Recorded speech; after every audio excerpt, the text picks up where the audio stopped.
Hi, today topic is types of visits. జనరల్గా మనం హాస్పిటల్కి వెళ్ళినప్పుడు inpatient, out patient, observation, emergency department, critical care ఇలా చాలా చూస్తాం.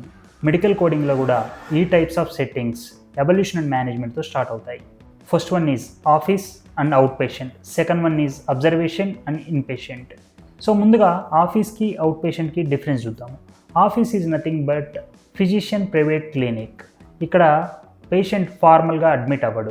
అండ్ సెకండ్ థింగ్ ఏంటంటే రిసోర్సెస్ అండ్ ఎక్విప్మెంట్ అనేది చాలా తక్కువ ఉంటుంది. ఈ అవుట్ పేషెంట్లో కూడా పేషెంట్ ఫార్మల్గా అడ్మిట్ అవ్వడు. బట్ ఈసారి ఈ పేషెంట్ డైరెక్ట్గా హాస్పిటల్కి వెళ్ళి అక్కడ ఫిజిషియన్ని మీట్ అవుతాడు. అక్కడ రిసోర్సెస్ అనేవి చాలా ఎక్కువ ఉంటాయి అండ్ ఎక్విప్మెంట్ కూడా చాలా ఎక్కువ ఉంటుంది compare with office. Next observation is nothing but ఎప్పుడైతే పేషెంట్ కండిషన్ కొంచెం మోడరేట్గా ఉందో డైరెక్ట్గా ఆ ఫిజిషియన్ పేషెంట్ని హాస్పిటల్లో స్టే చేపిస్తాడు.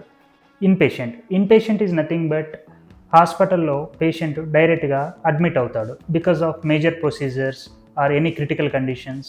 ఈ ఫిజిషియన్ సెట్టింగ్స్కి different type of CPT codes ఉన్నాయి. ఆఫీస్ అండ్ అవుట్ పేషెంట్ సర్వీసెస్కి సేమ్ సిపిటి కోడ్స్ యూజ్ చేస్తాము. అలాగే ఇన్పేషెంట్ అండ్ అబ్జర్వేషన్స్ కూడా సేమ్ సిపిటీస్ యూజ్ చేస్తాము. ఎందుకంటే ఇక్కడ ఆఫీస్లో అయినా, అవుట్ పేషెంట్లో అయినా, ఇన్పేషెంట్లో అయినా అండ్ అబ్జర్వేషన్లో అయినా ఫిజిషియన్ సర్వీసెస్ సేమ్ ఉంటాయి.